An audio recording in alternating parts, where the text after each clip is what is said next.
বন্ধুরা কেমন আছো তোমরা? দেখো তোমাদের কাছে চলে আসলাম আরও একটা নতুন ভিডিও নিয়ে। সেটা হচ্ছে আমরা যে প্রতিদিন সকালে নাস্তাতে রুটি পরোটা খাই, এটা আসলে কিভাবে তৈরি হয় বন্ধুরা।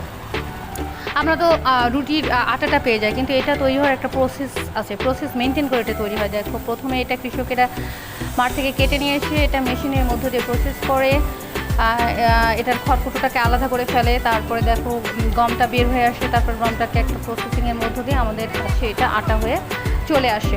তো এই প্রসেসটা আমি তোমাদের কাছে শেয়ার করছি। দেখো এটা কত মজার একটা ভিডিও, তোমরা এটা দেখে তোমাদের গ্রামের যে রিয়েল লাইফের যে আনন্দটুকু সেইটা তোমরা উপভোগ করতে পারবে। আসলে আমি একটা গ্রামের মেয়ে, তো আমি এগুলোর সাথে অনেক পরিচিত, আমার খুব ভালো লাগে আর তোমাদের সাথে শেয়ার করতে পেরে আমার অনেক ভালো লাগছে। ভালো থাকো, বাই বাই।